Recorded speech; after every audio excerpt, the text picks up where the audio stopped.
Well, hello everyone, this is Jeff Clark with another unboxing video.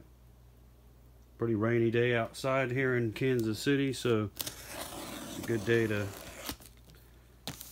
do things like this.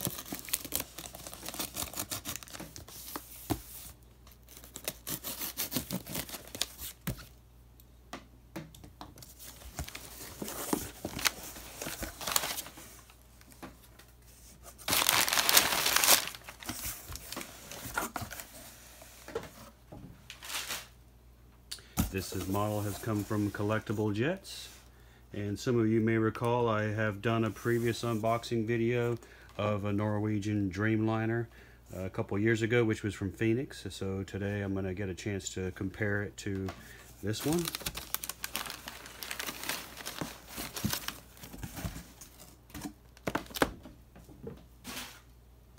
So I typically buy models from Gemini, and this one is a JC Wings, so either of those two manufacturers. But when I flew on this aircraft, they didn't have a model out yet, so they just recently, or JC Wings has recently come out with the version of this version of the model. So when I saw that, I was happy to go pick it up. So let's have a look at the box. A little different box than the Gemini. JC Wings does a little bit more with it.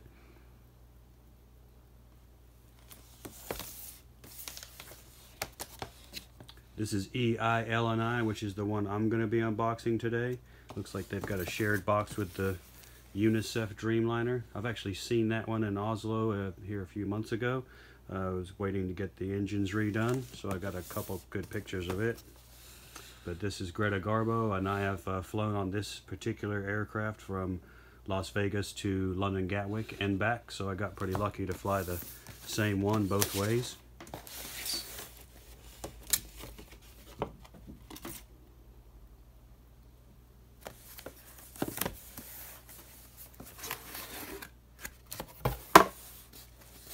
Foam packaging.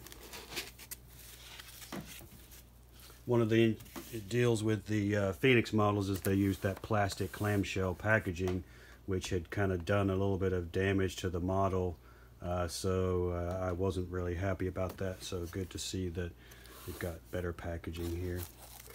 We've got plastic covering over the top. We have the metal stand, and it does have the Norwegian on it, which is cool. Gemini haven't got the plates out there yet or any kind of specific markings, so JC Wings and In-Flight definitely have an advantage over them right now. They're all doing metal stands, but In-Flight and JC Wings do a little bit better job of actually making it a bit more specific. Got a pad for the stand here. Also, the Phoenix has a slightly different stand, so it's a little bit nicer to have these ones instead. Here is the gear. The Phoenix model has the gear pre-installed. JC Wings and Gemini are using non-pre-installed doors currently.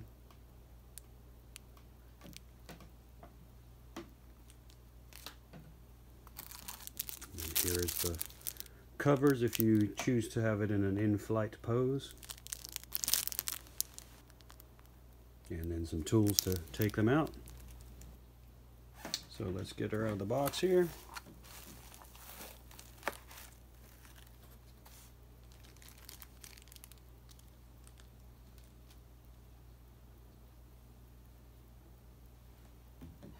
And let's have a look. Oh, it's just such a great color scheme. I really like it.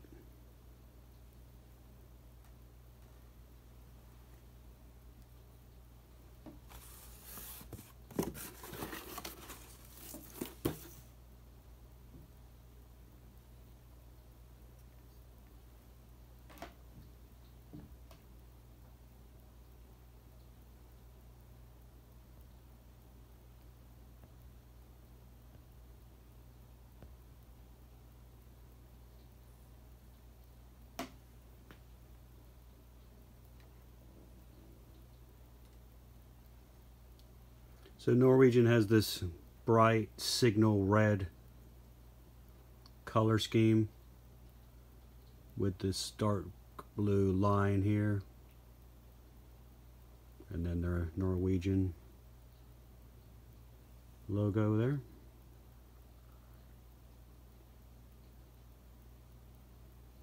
And we have good detail there of the radome cover.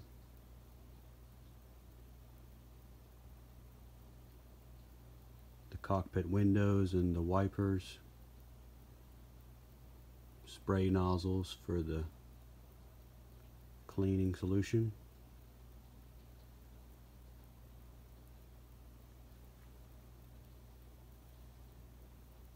There's an emergency access door there. You can see the markings, not door, but entry point. And there's a pitot tube.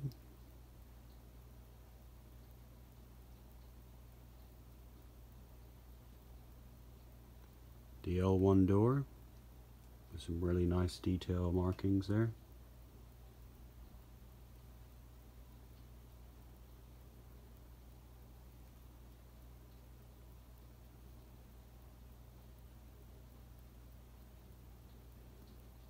Static ports.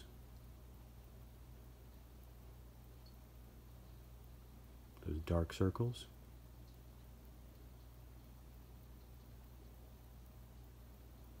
This is the L2 door, which I boarded through.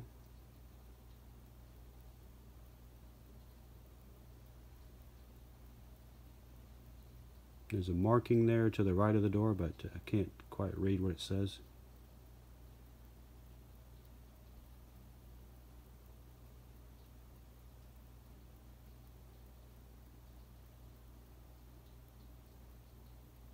Oh, we got something here. Oh, just a mark. Not a mark, a piece of packaging debris of some kind. That was a close one. There's an illumination light there, just at the below the door here. And this does have a clear type of lens there over the light,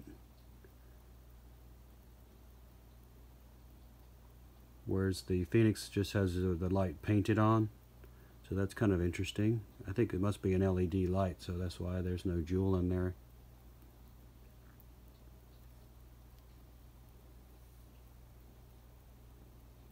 There's numerous little bits of material there. Nice nose step markings on the wing.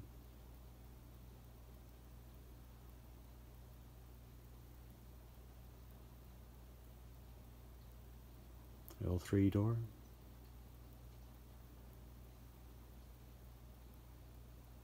And this is a Boeing 787-9. The Dreamliner. EI-LNI. The registration. On the Dreamliner, the bulk loading door is here, whereas on most of the other Boeings, they're on the other side.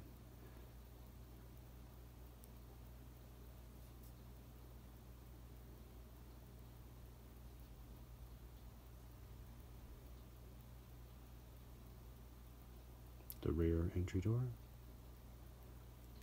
Horizontal stabilizer here. There's the tail illumination light. Nice markings on the horizontal stabilizer. The rudder's nice and grooved for three-dimensional appearance. This is Greta Garbo, a Swedish actress. So the Norwegian fleet honors Scandinavians on the tails of all their aircraft, except for the UNICEF Dreamliner. Greta Garbo was an actress back in the 20s, 30s, and early 40s. Arguably, probably one of the top 5 actresses of all time.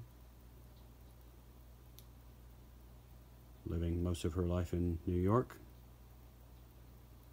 Nice to see her well recreated here.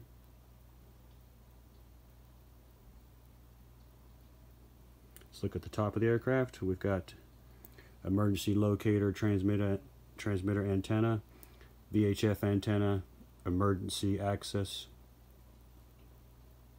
the SATCOM antenna,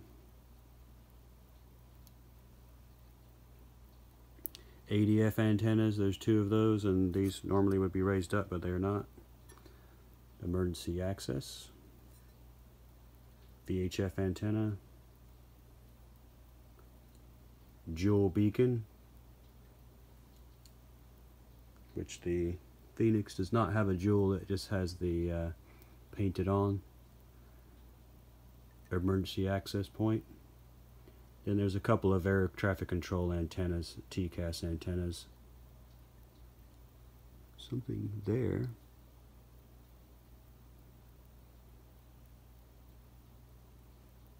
Some kind of mark there. Emergency access to the cockpit. And then a good shot of the wipers there. It did a nice job with those.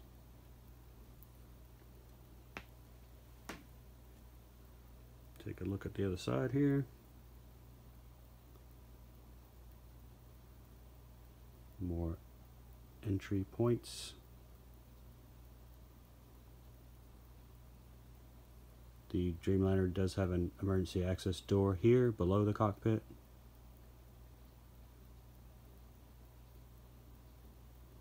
Not sure what this little door here is for. Here's the LD3 door, which is much clearer on this model versus the Phoenix version. Static ports. Here's our NACA duct. This is the door for the ram air turbine, this red area here. The ram air turbine drops out of the bottom of the aircraft and can be used to generate power. Here is the doors for the gear. And then these are vents for the AC packs. Not sure what this gray area here is.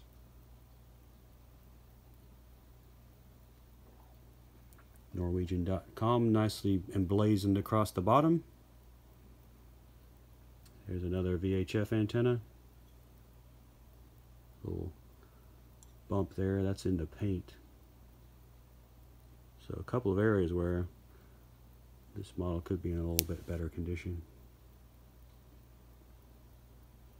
No real details of the APU housing door, which does surprise me because typically that would be there. Also, you might be able to see that little crease. Which might be probably from the mold. It does have a little texture to it. And then the APU exhaust hole, which is a round nozzle. On either side of that, you can see these raised areas. Those are the strobe lights. Pressure release valve here. Then our rear LD3 loading door. And as I mentioned, the bulk bins on the other side. Then there's this little light here to help line up the machine. Our registration. Now when I flew out, I was in 38J, which come to find out was this row with no window. Seat Guru did not have that on their chart, so I didn't realize that I was going to be doing that. But then on the way back, I flew in 38A, which is 36A, which is right about here, and that was a much better flight because you got a really nice view of the wing and the engine exhaust, and you can see the features of the wing, the flaperon moving around and such during the flight. It was pretty bumpy on the way back from Gatwick to Las Vegas, so you do get to see the flaperon moving around quite a bit. The flight out was mostly overnight, so there's nothing really to see outside anyway, but the flight on the way back was gorgeous and sunlit the whole time, so it's nice to be able to look out the window. We do have these hazard areas here, although I'm not sure what they're for because there's no exit for the passengers in the area of the wing. Let's take a look at the wings here. We've got our inboard flap and spoilers, the flaperon, more flaps and spoilers, then our aileron, a fuel dump nozzle. We got these raked wing tips. that beautiful curve and bend to them. The gracefulness of the Dreamliner wing is very impressive. It has a lot of flexion to it, so it really sits very high up. During flight, actually the tip is above the fuselage. You can see both wing tips above the fuselage during flight. We've got our green navigation light there. There's also a strobe light and then a position light on the trailing edge of this winglet. The winglet increases efficiency, and it allows the wing to generate more lift. Okay, just a little fuzz there. No step markings, and again our flaps and aileron, flaps and slats, fuel dump nozzle, or excuse me, here's our aileron down here. Flaps and spoilers. And our other wingtip device with its red light. Let's take a look underneath. And we've got the nose gear door. We got the hole for the stand. Numerous other antennas down here. DME antennas, distance measuring equipment, and air traffic control, different types of antennas there. And then we do have our red anti-collision beacon here. Now the engine's very nice markings. Better than the Phoenix, although the Phoenix wasn't that bad to begin with, but these are definitely a bit better. Nice clear detailing of the Rolls-Royce insignia there. This is a Rolls-Royce Trent 1000.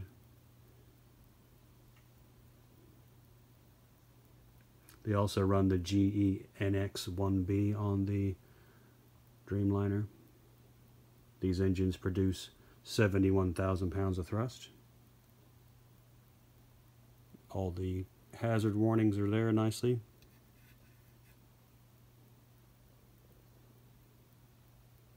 It's a nice separate piece there. Really good detail everywhere on the engine, nice. And the Dreamliner engine has these scalloped trailing edge on the cowling, which improves fuel efficiency. Beautiful job on the bluing there, JC Wings. Nice work. I really do like that. It just makes that model look that much more realistic to have this bluing on the exhaust nozzle. They've done that on a few of the models, and I'm really glad they do because it's a really cool feature.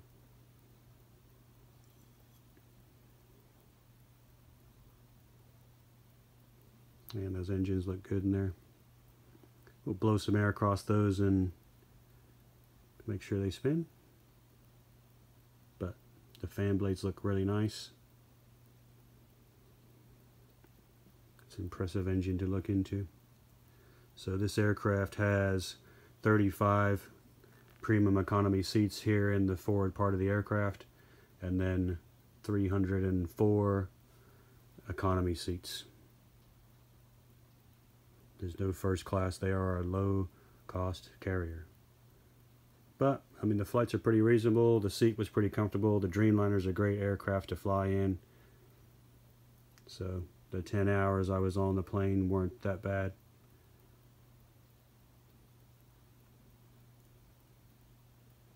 So, very cool. So, underside of the wings, we got the hinges for the flapper on. And on this side we have the registration EI-LNI.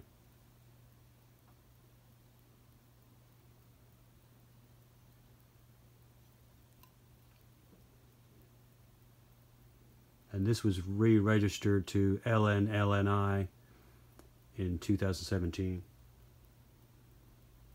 on February 21st, so a couple days ago, 2 years ago, a couple days ago. But very nice work. The grooving on the wings for the flaps and the aileron there, really nicely done. You can see the slats nice and clear.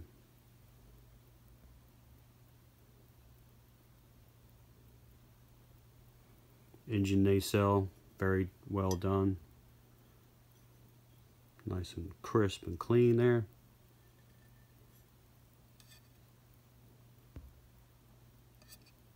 Very cool. Well, let's get this stand going and we'll see how she looks.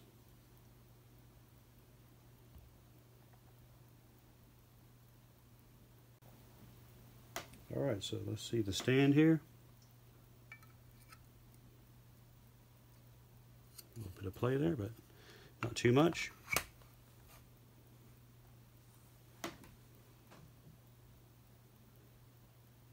And the stand just looks really good with the Norwegian on there, and being white with the sort of connection to the body color of the fuselage, and then the contrast with the signal red of the nose there makes it really stand out. It's very cool. Alright, let's look at the gear.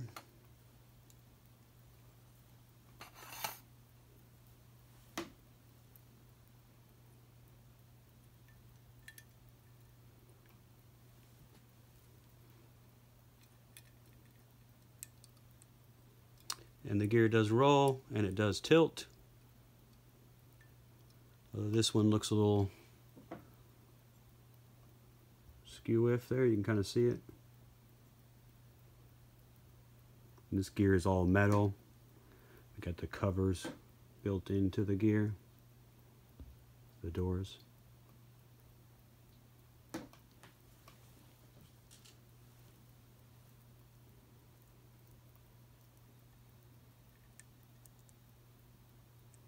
And we've got partial registration on the nose gear door there.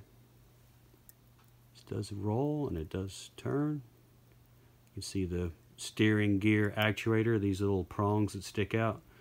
Those are actually sort of a cylinder that pushes the nose gear in the direction that the pilot's trying to move it.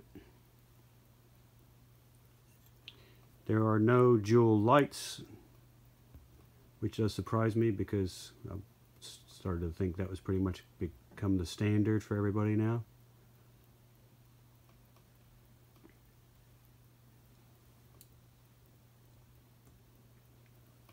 And it sits nicely on the table there. One thing I did notice about my Gemini 200 Dreamliner is that the engines are actually sit so low that they're in contact with the shelf. But the Phoenix does not have that problem, and nor does the JC Wings. But I didn't notice it until I transitioned everything to being on their gear. So this aircraft serial number is 37307. This was the 400th Dreamliner. This is an Everett built Dreamliner. This one was the first flown on February the 4th, 2016. And delivered February 23rd, which is 3 years ago today, on 2016. As I mentioned earlier, February 21st, 2017, this aircraft was re-registered as EI-LNI. The length of this aircraft, 206 feet, wingspan 197, which is quite large. I mean, compared to even the 777, which is a wingspan of 212 feet, it's not that far short of that. Tail height 55 feet, maximum takeoff weight 560,000 pounds, 223,000 pounds of fuel. That's over 100 tons of fuel. Crazy.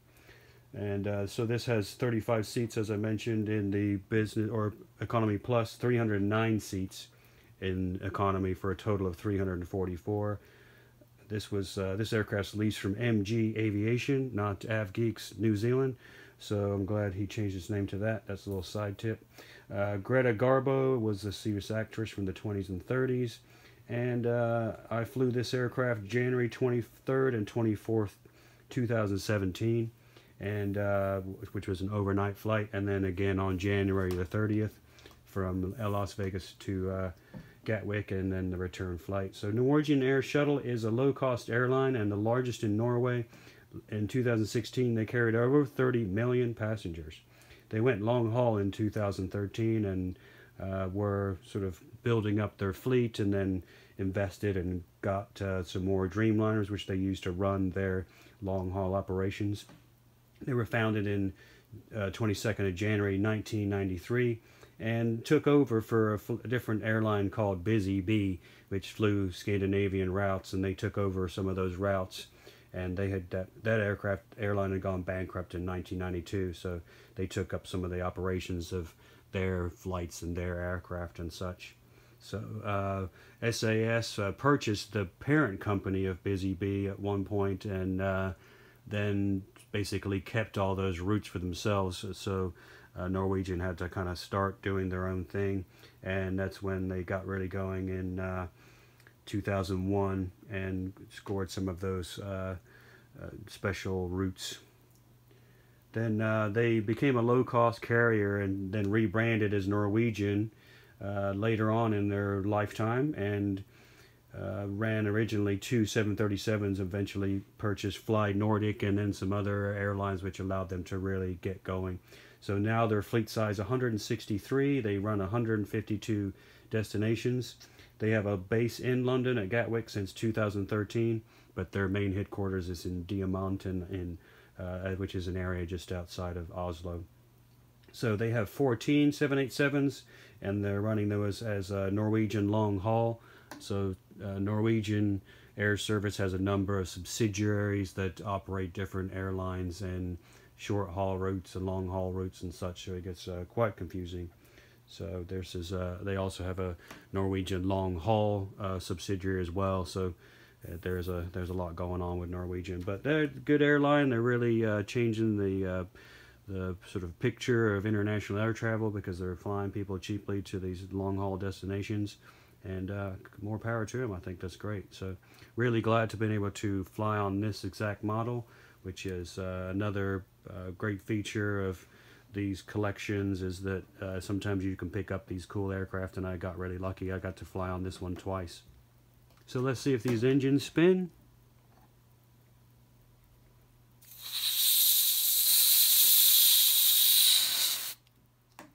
Don't really see any motion there.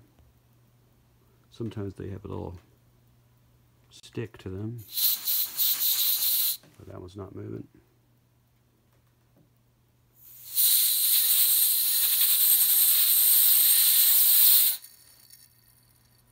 Yeah, that one works really good. So this one here probably does turn. It just needs a little encouragement there. I kind of felt it pop a little bit.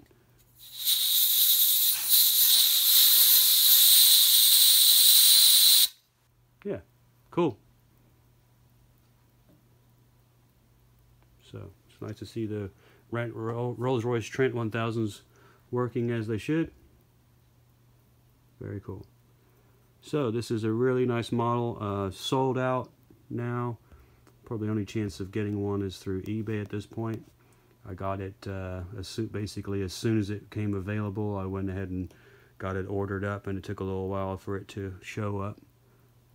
So, but really glad to have this in the collection.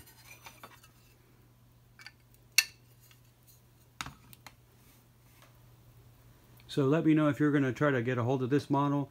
As you saw, there was a few little defects in the paint there, which is something I'm never really that excited about. I usually get over it though. It's easy to get sort of bogged down in it sometimes, but really you don't notice it after that short period of time. But this is a really good one. I do have the Phoenix model, so I'm going to take some pictures and we can kind of do some comparison that way.